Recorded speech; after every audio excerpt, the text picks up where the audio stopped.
inspiring interviews with today's top landlords. This is the Rental Income Podcast.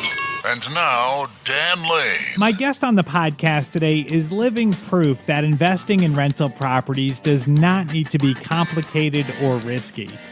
She's got a real simple strategy that she followed to build out her rental portfolio, and it really kind of happened organically. After she got married, she bought her first house.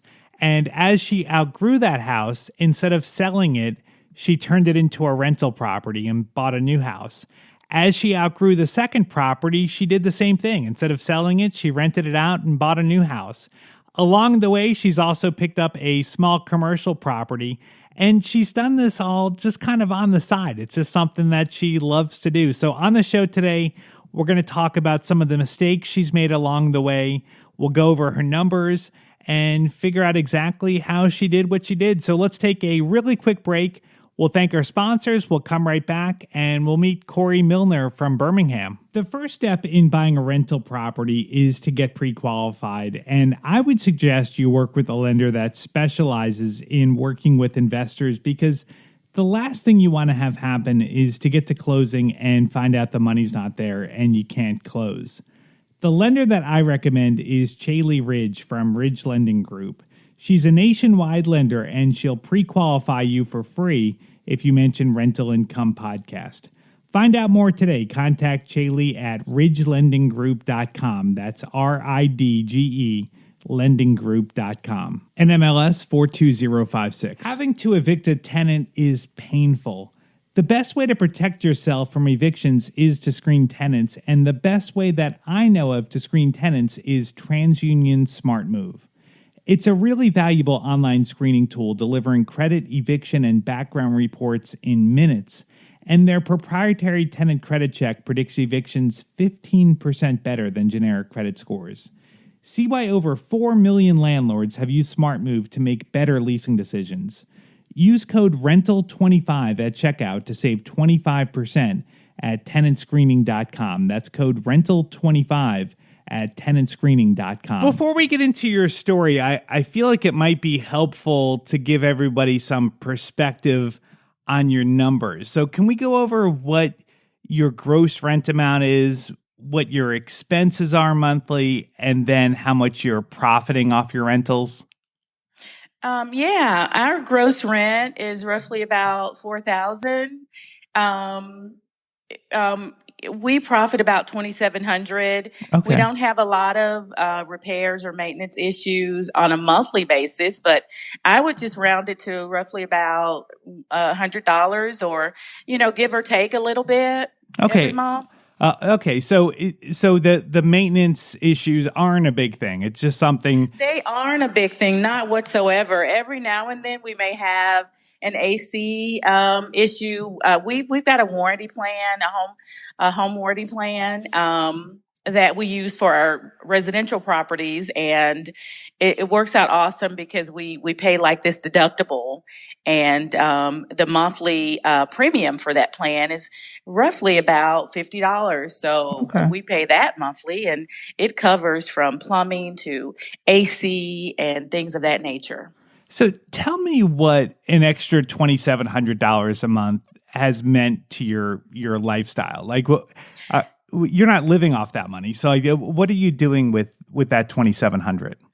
Yeah, it's been such a blessing. We are not living off of the money that we get from our rentals. It's basically going into a retirement as well as college funds. We've got 4 kids, and so it's just been a big help, right? For that type of.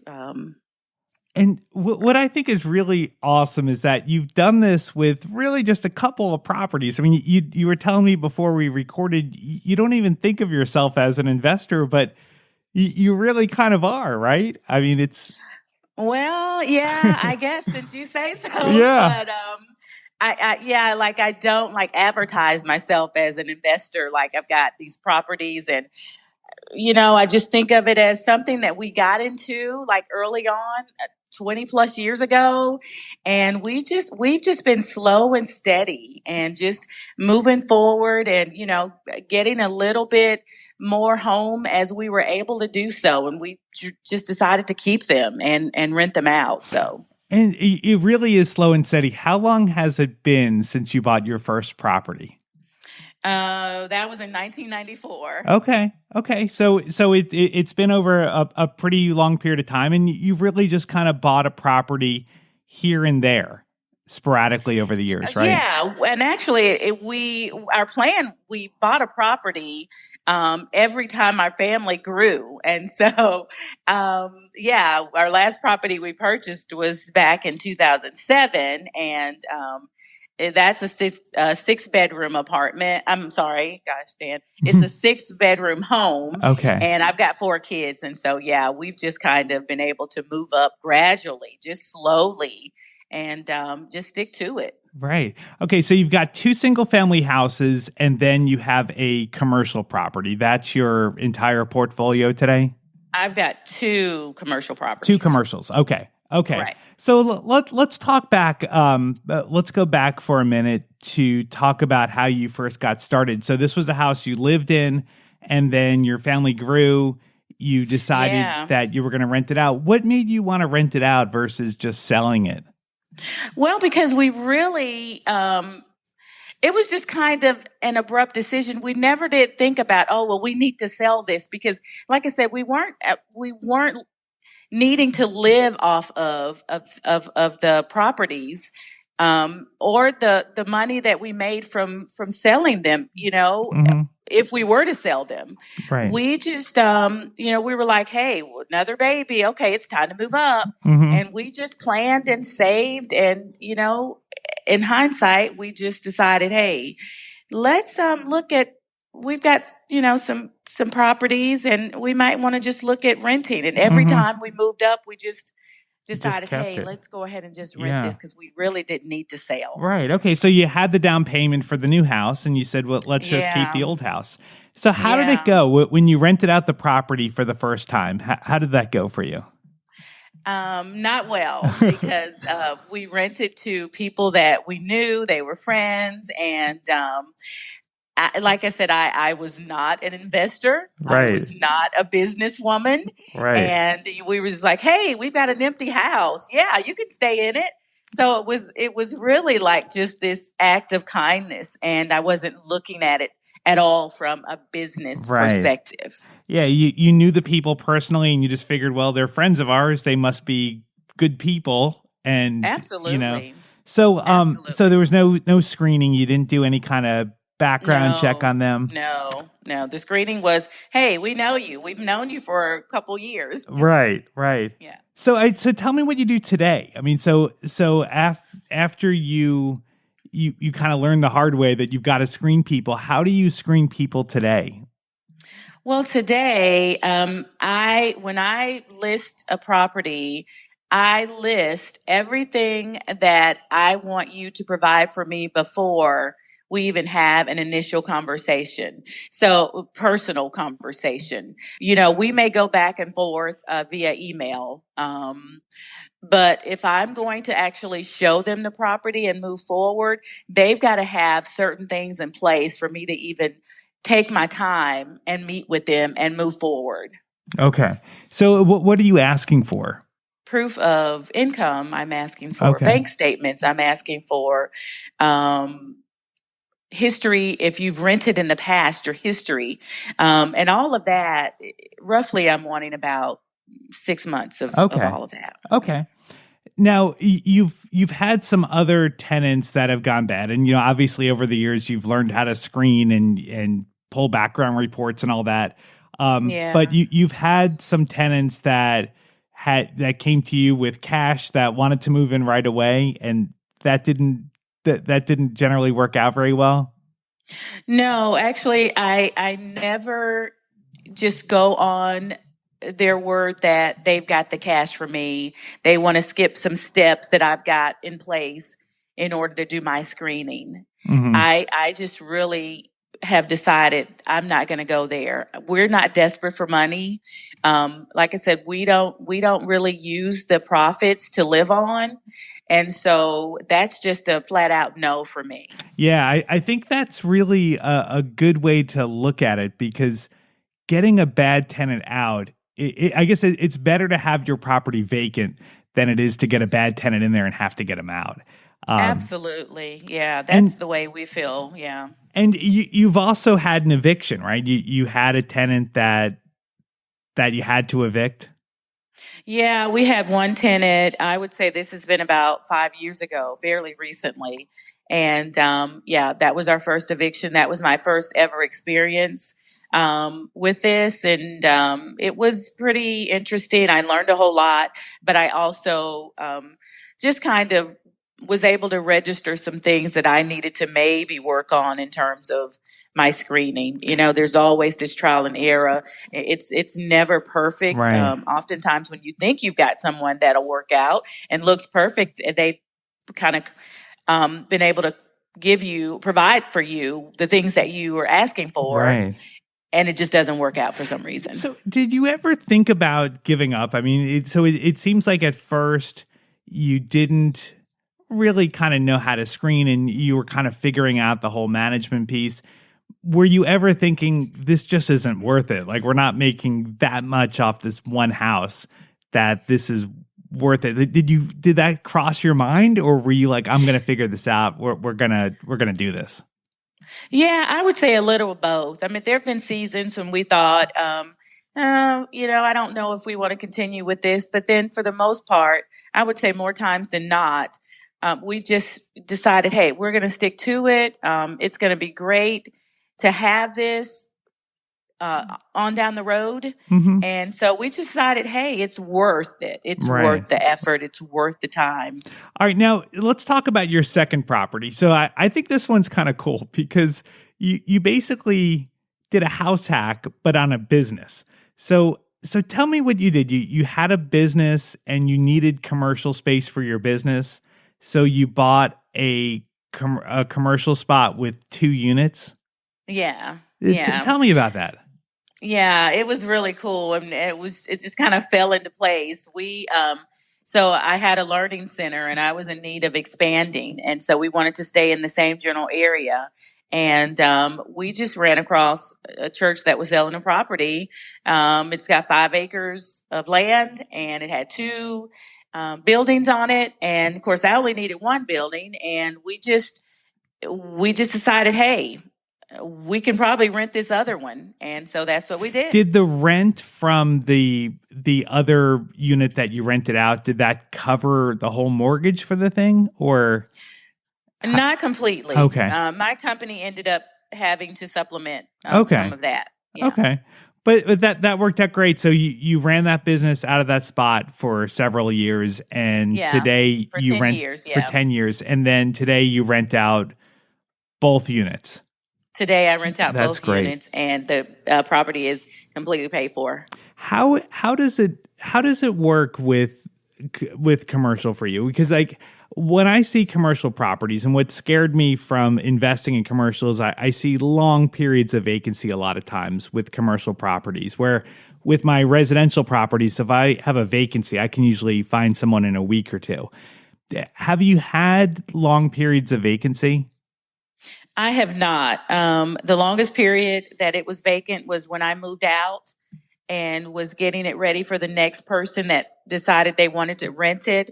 Was about a 6-month time frame.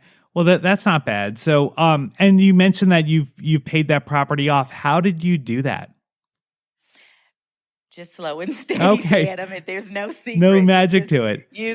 We just used the rent that was coming in and paid the mortgage, and just stuck to it. And it's Were been a you blessing. sending in a specific amount every month, or would you just send in big lump sums when you had extra money? No, we just send in just a set amount every month. Okay. And just stuck to that. And how long did it take you to pay it off? 10 years. Okay, that's awesome. Yeah. That is really Yeah. awesome. All right, so you've got that commercial property now. You've got the first house you used to live in. Now your family is growing again, and you decide to rent out that second house that you bought. Yeah. So how did that come about? Like, were you like, hey, this is working out. Like, let's do it again? Yeah. Well, I think on this second one, we learned a little bit. We weren't necessarily at the point of knowing all the ins and outs of it, but we definitely were on the track of renting again. And so we just decided, hey, let's do it. We had nothing to lose. And so that's just, how we decided to get back into it and continue. Now, with this property, you had a lot more experience. You had been renting out the first property. You had experience with your commercial property. Did this property go a lot smoother as far as getting good tenants in there because you had some experience and you knew what to do?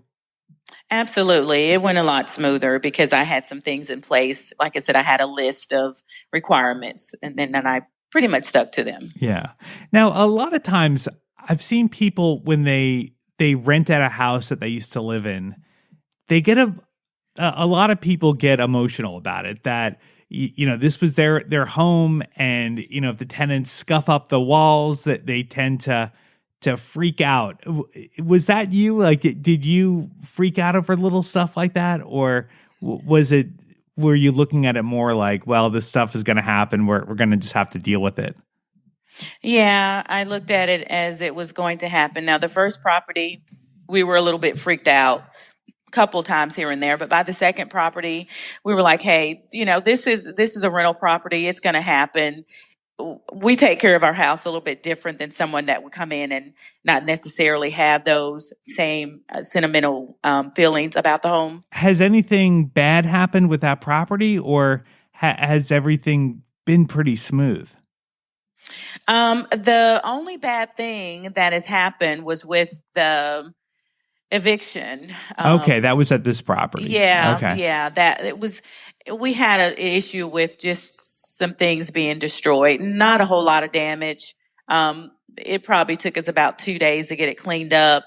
And in terms of damage, I would say roughly, I don't know, $300 worth, maybe. Okay. So looking back on it, a tenant going bad is something that everybody wants to avoid. Looking back on it, were there any red flags that maybe you should have picked up on? Well, the first property, definitely, we didn't have any rules in place or set guidelines. The second property, it was just something that happened. Bad things happen to good people. Sure. People lose jobs. Life happens. And so I don't think it was necessarily anything that I overlooked. But yeah, it was a learning lesson for me. So the tenants were good at first and then they went bad over time? Yeah, absolutely. Okay. And so tell me what's next. So next you want to buy a beach condo and rent it out and also be able to use it at the same time? Absolutely. That's our plan. Yeah. Awesome. Have you been looking at properties yet, or? I have been looking. I have not actively been contacting people, but I have been looking. Okay. Awesome. So, this is really, I think, just an inspiring story because you are just a regular person that is doing this on the side. Do you think there's any reason that somebody couldn't do what you've done? I think the only reason that somebody couldn't do it is if they give up too soon. Yeah. I think the key is just sticking to it and being disciplined and just ride it out and, Yeah. Yeah. So now you've paid off that mortgage on the commercial property, and, different people have different opinions on whether they want to pay the mortgages off or not pay it off. Do you want to you want to be totally debt-free with your rentals? We definitely want to be debt-free. That's a goal that we've got. Yeah. Okay. So are you kind of following the same strategy of just making extra payments and trying to get things paid off? We are. Awesome. Yeah, that's our strategy. How much longer do you think it'll take? I would say 5 years or less. Okay. Awesome. Corey, thank you so much for coming on the podcast and sharing your story. I really appreciate it. I'd also like to take a second and thank our sponsor today. It's Chaley Ridge from Ridge Lending Group. If you want to buy a rental property, whether you're just getting started or you've got a big portfolio and you're running out of financing options, the lender that I recommend you contact is Chaley Ridge from Ridge Lending Group. She's a nationwide lender and she specializes in helping investors buy rental properties. She's got a ton of different loan programs, and she can find something that'll work for you. If you want to find out more, just go to ridgelendinggroup.com. That's RIDGE, lendinggroup.com. If you mention Rental Income Podcast, she will waive all of the pre-qualification fees. NMLS 42056. Thank you so much for listening and subscribing to the podcast. We'll be back with a new episode next Tuesday. My name is Dan Lane, and this has been the Rental Income Podcast.